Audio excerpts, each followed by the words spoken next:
दूसरा क्या है, निडिल। निडिल निडिल होना चाहिए आपके पास 20 नंबर, 20 नंबर और 15 नंबर और 16 नंबर, 16 नंबर। 20 नंबर का निडिल आप मांस में यूज कर सकते हैं, मांस में यूज कर सकते हैं। और 15 नंबर जो है ये आप नस में यूज कर सकते हैं, मांस में और नस में यूज कर सकते हैं। और 16 नंबर जो होता है पेट से गैस निकालने के लिए, पेट से गैस। नमस्कार दोस्तों, मैं आशीष दिलवाले गोट फार्म में आपका स्वागत है। तो दोस्तों, अगर आप भी चाहते हैं कि बकरी पालन करना है या बकरी पालन करना चाहते हैं तो आज ट्रेनिंग का पहला दिन है। आज ट्रेनिंग का पहला दिन है। चूँकि बहुत सारे भाई लोग कॉल कर चुके हैं कि दिलवाले जी बहुत कई जगह से ट्रेनिंग में ले चुका हूं और जब बीमारी सामने आता है तो इलाज कर ही नहीं पाता हूं। इससे स्पष्ट ऐसा लगता है कि जब आप ट्रेनिंग लेते हैं आप तो चाहते हैं कि बकरी पालन करना है तो दवाई के बारे में कुछ जान लूं ताकि मैं अपने से इलाज कर सकूं।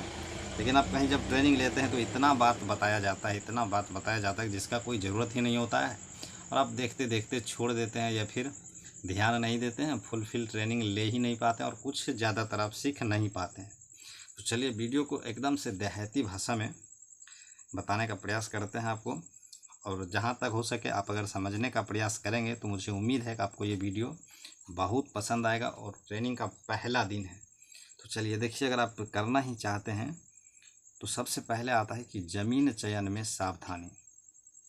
अगर आप ज़मीन को चयन नहीं कर सके, ज़मीन चयन में सावधानी, अगर आप इसमें गलती किए कि गए उसके बाद आप कुछ कर ही नहीं सकते। ठीक है, अगर आप करना चाहते हैं ये काम तो ज़मीन चयन में सावधानी आपको बरतना ही चाहिए। तो सबसे पहले आता है इस काम में कि ज़मीन ऊंची होनी चाहिए। ठीक है, ऊंची होनी चाहिए, ज़मीन ऊंची होनी चाहिए ताकि पानी और नमी से बचे रहे। इसके लिए ज़मीन ऊंची होना चाहिए। दोस्तों, वीडियो थोड़ा सा लंबा होगा, ज़्यादा लंबा हम खुद नहीं करना चाहते हैं, लेकिन आप लास्ट तक बने रहेंगे तो शुरू से लास्ट तक आपको बहुत अच्छा समझ में आएगा। दूसरा, अगर आप किताबी भाषा पे आते हैं तो वो कहता है कि ज़मीन पूरब से पश्चिम की ओर लंबा होना चाहिए। लेकिन मैं कहता हूँ कि अगर आपके पास ऐसा नहीं भी है तो आप बिल्कुल कर सकते हैं, कोई दिक्कत नहीं है। ठीक है, तो चलिए। तो और दूसरा क्या है कि हवा रोशनी अच्छी मिल सके, इसके लिए खुला एरिया चयन करें। हवा रोशनी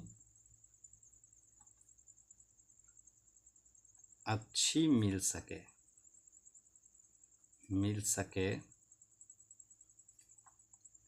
इसके लिए खुला एरिया चयन करें।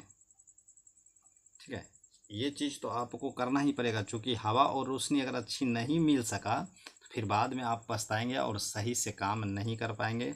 आज वो बीमार पड़ेगा, कल वो बीमार पड़ेगा, इसलिए हवा रोशनी तो अच्छी मिलना ही चाहिए। और तीसरा क्या है, पानी का साफ व्यवस्था होना चाहिए। अगर आप काम करना चाहते हैं तो इतना चीज़ का तो व्यवस्था आपके पास होना ही चाहिए। पीने का साफ पानी का व्यवस्था होना चाहिए। ठीक है, ये सब चीज़ तो आपको समझ में आ ही गया होगा। हम जानते हैं कि ये सब चीज़ बताने से कोई फ़ायदा है नहीं, लेकिन आज ट्रेनिंग का पहला दिन है तो ये सब होना ज़रूरी है। और बहुत ज़्यादा बताने से कोई फ़ायदा नहीं है, क्योंकि सब करते अपने मन से ही हैं। ठीक है, क्योंकि अगर आप पहले से मेरे चैनल पे बने होंगे तो मेरा जो काम चल रहा है आपको दिख रहा होगा कि जब बारिश पड़ता है तो कितना पानी लग जाता है, लेकिन मैं फिर भी काम कर रहा हूँ कि नहीं कर रहा हूँ। और किसी को कोई बीमारी हो नहीं सकता है इतना आसानी से। ठीक है, अब ऐसा नहीं है कि थोड़ा सा बारिश हुआ एकदम से नाक सबका गीला पड़ा है, एकदम से सर्दी खांसी से पड़ा है, ऐसा नहीं है। तो ऐसा होना भी नहीं चाहिए। तो इसमें जानकारी ही मायने रखता है आपके पास कितना जानकारी है। तो इसमें कहता है तीसरा, हम कह देते हैं कि बकरी की जनसंख्या के हिसाब से फार्म का निर्माण करें। तीसरा यह है कि बकरी की जनसंख्या के हिसाब से फार्म का निर्माण करें।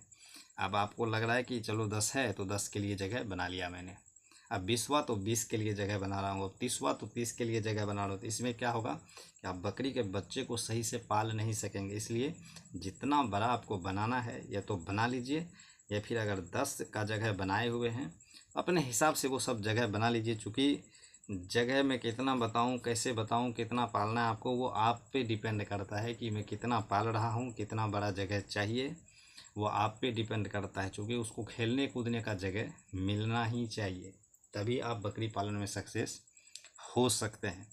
ठीक है, ये मेन चीज़ है कि ज़मीन ऊंची होनी चाहिए ताकि पानी तथा नमी से बचें, हवा रोशनी अच्छी मिल सके ताकि वो बीमार उमार जल्दी ना पड़े। आप बकरी के जनसंख्या के हिसाब से फार्म का निर्माण करें। ठीक है, इतना चीज़ तो आपको समझ में आ गया होगा। अब आते हैं कि अगर आप काम को खोल चुके, आप जा रहे हैं आप बकरी को लाने, तो उससे पहले आपके पास कुछ दवा होना चाहिए। ठीक है, फार्म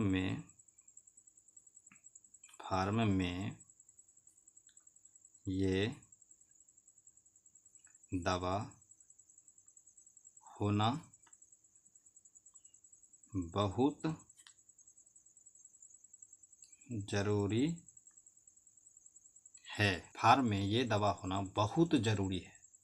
ठीक है, तो चलिए पहला नंबर में हम लेते हैं डिस्पोजल।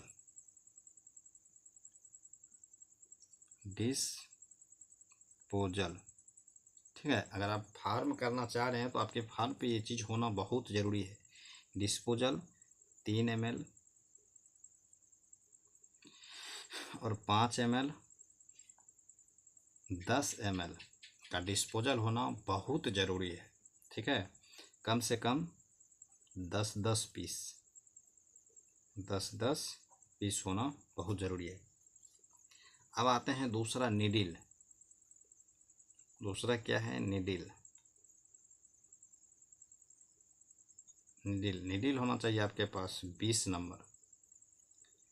नंबर और 15 नंबर और 16 नंबर। 20 नंबर का नीडिल आप मांस में यूज कर सकते हैं, और 15 नंबर जो है ये आप नस में यूज कर सकते हैं, मांस में और नस में यूज कर सकते हैं। और 16 नंबर जो होता है पेट से गैस निकालने के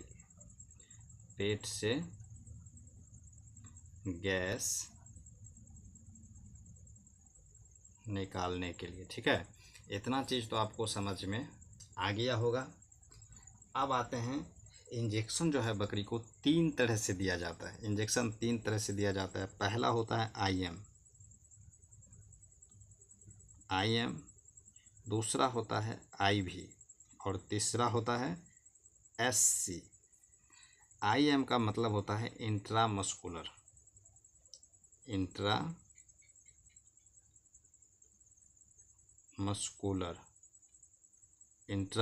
यानी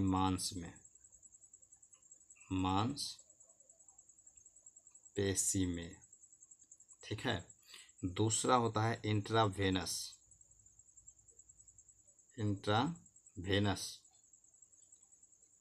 IV का मतलब होता है इंट्रावेनस नस में।